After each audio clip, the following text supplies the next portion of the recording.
Everyone welcome back to our channel హారు creators. Today vlog వచ్చేసి మా ఇంట్లో వరలక్ష్మి వ్రతం అనేది ఎలా సెలబ్రేట్ చేసుకున్నామో ఈ వ్లాగ్ లో మేము కంప్లీట్ గా చూపిస్తున్నామండి. సో వీడియో అయితే లాస్ట్ వరకు స్కిప్ చేయకుండా చూసేయండి. శ్రీలను కురిపించే శ్రీ మహాలక్ష్మీదేవి మన ఇంటికి వచ్చే మాసమే శ్రావణ మాసం అండి. సో శ్రావణ మాసంలో పౌర్ణమికి ముందు వచ్చే శుక్రవారం రోజునే మనం వరలక్ష్మి వ్రతం కింద సెలబ్రేట్ చేసుకుంటామండి. ఆ రోజున మనం తెల్లవారుజామునే నిద్రలేచి తలస్నానం చేసి ఇల్లు గుమ్మాలు అన్ని కూడా శుభ్రం చేసుకుని పసుపు రాసి ముగ్గులు పెట్టుకోవాలండి. సో పూజకి ఏవైతే కావాలో అవన్నీ ముందు రోజే ప్రిపేర్ చేసి పెట్టుకుంటే చాలా బెటర్ అండి. పూజ చేసేటప్పుడు హడావిడి అవి ఏమీ ఉండవు. కొంతమంది అయితే అమ్మవారి ప్రతిమను పెట్టుకుంటారు, కొంతమంది అమ్మవారి ఫోటోని పెట్టుకుంటారు, కొంతమంది కలశ స్థాపన చేసుకుంటారండి.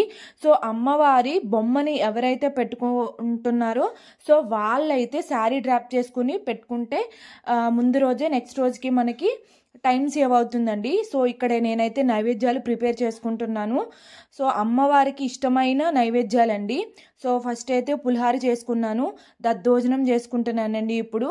ఆ తర్వాత శనగలు అమ్మవారికి చాలా ప్రీతి అండి. అయితే ఉడకబెట్టినవి కాకుండా నార్మల్ శనగలు అనేవి చాలా ఇష్టం అన్నమాట. బట్ మేము ఇక్కడ నైవేద్యం కింద పెట్టుకుంటున్నామని ఉడకబెట్టామండి. సో ఇలా క్విక్గా నేను ప్రసాదాలన్నీ కూడా చేసుకుంటున్నానండి. లక్ష్మీదేవికి ఎన్నో పువ్వులు ఇష్టమైనవండి. అందులో ముఖ్యంగా తామర పువ్వు, మందార పువ్వు, గులాబీ పువ్వులు, తెల్లని సువాసన గల పువ్వులు లైక్ సంపంగి, మల్లెలు కూడా లక్ష్మీదేవికి చాలా ఇష్టమైన పువ్వులండి. లక్ష్మీ అమ్మవారు తామర పువ్వు మీద కూర్చుంటారు కదండి, కాబట్టి ఇది లక్ష్మీదేవికి అత్యంత ప్రీతికరమైన పువ్వుగా మనం చెప్పుకోవచ్చండి. మందారం, ఎర్ర మందారం అండి.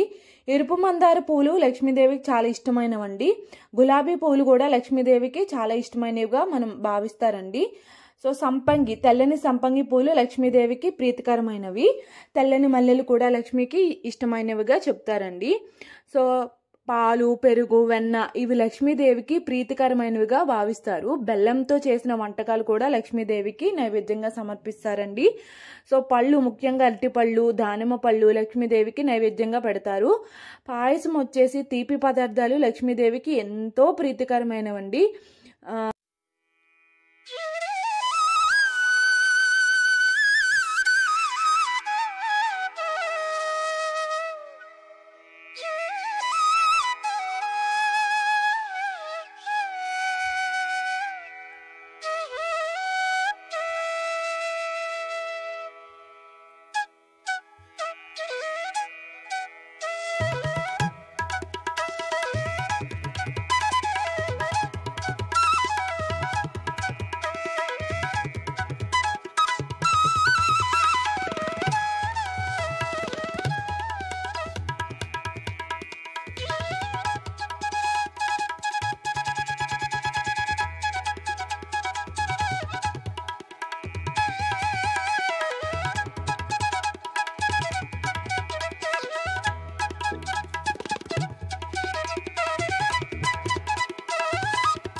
అయితే నేను పూజ స్టార్ట్ చేసుకున్నానండి. ప్రిపరేషన్స్ వ్లాగ్ అనేది నేను ఆల్రెడీ పోస్ట్ చేశాను, బట్ ఈ వ్లాగ్ అనేది చాలా లేట్గా పోస్ట్ చేశానండి. సో ఫస్ట్ దీపారాధన చేసుకుంటున్నాను. కొన్ని అక్షింతలు అమ్మవారి పాదాల దగ్గర వేసి అమ్మని ఆహ్వానించుకోవాలండి మన ఇంట్లోకి.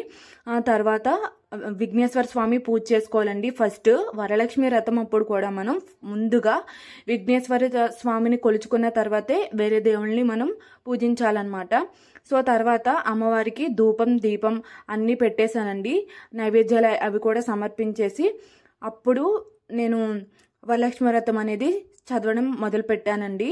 సో ఆ వ్రత కథ, ఆ వ్రతం ఎలా చేసుకోవాలి అనేది నేను నెక్స్ట్ వీడియోలో నేను పోస్ట్ చేస్తానండి. సో ఇలా సింపుల్గా అయితే మేమైతే చేసుకున్నామండి. మాకున్నంతలో మేమైతే చేసుకున్నాము. ఇక్కడైతే అమ్మవారి స్తోత్రాలు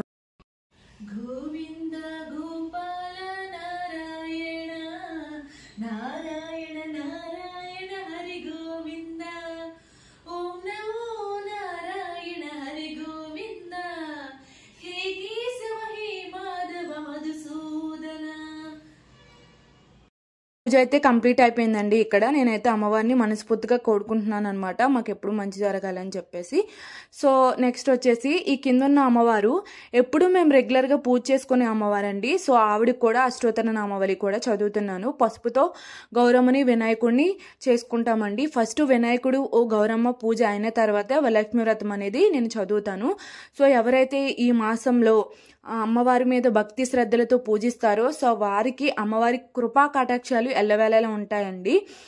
సో కథ చదివేటప్పుడు తోరణం కట్టుకోవాలండి, పువ్వులు కొన్ని ఆకులతోటి. పూజ అయితే ఈ విధంగా కంప్లీట్ అయిపోయింది నాకు. సో నెక్స్ట్ వచ్చేసి నెక్స్ట్ వారం కూడా మేము చేసుకున్న వ్లాగ్ కూడా నెక్స్ట్ మేము పోస్ట్ చేస్తామన్నమాట. ఇక్కడ హారతి అయితే ఇచ్చేస్తున్నానండి. హారతి ఇచ్చేటప్పుడు అమ్మవారికి పాట కూడా పాడుతున్నాను నేను. అయితే వాయిస్ ఓవర్ ఇస్తున్నాను కాబట్టి పాట అయితే మీకు వినిపించదు అనమాట. సో ఈ విధంగా నేనైతే మా ఇంట్లో అమ్మవారికి పూజ అయితే చేసుకున్నానండి నా శక్తి కొలది.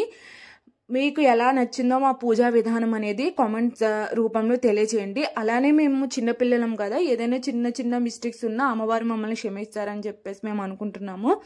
సో ఓవరాల్గా ఈ విధంగా అయితే పూజ అయితే కంప్లీట్ అయిందండి. నా మనసుకైతే ఎంత ఆహ్లాదంగా అనిపించిందంటే ఆ పూజ చేసుకున్న కొంతసేపు మనసు అనేది చాలా ప్రశాంతంగా ఉందండి. ఏదో స్వామివారు అమ్మవారు మా ఇంట్లో వచ్చి కూర్చున్నట్టే అనిపించింది నాకైతే. ఆ కళ కానీ మొహంలో చాలా బాగా అనిపించిందండి. సో నాకైతే ముందు రోజే నేను ప్రిపరేషన్స్ చేసేసుకున్నానండి. అప్పుడైతేనే మనం ఫాస్ట్గా చేసుకోగలం అనమాట. ఇక్కడైతే నేను తోరణం కట్టుకుంటున్నానండి. సో నేను మా అక్క అయితే పూజ అయితే చేసుకున్నాము. తను అవుట్ ఆఫ్ కెమెరా ఉంది, సో తను కనిపించట్లేదు. సో ఈ విధంగా తోరణం కట్టుకుని అమ్మవారి దగ్గర పెట్టుకోవాలండి. పెట్టుకున్న తర్వాత మనం భర్త దగ్గర ఉంటే భర్త ఆశీస్సులు తీసుకుని తోరణం కట్టుకుంటారండి. లేదంటే ఇలా సిబ్లింగ్స్ అయినా కూడా కట్టుకోవచ్చు అనమాట.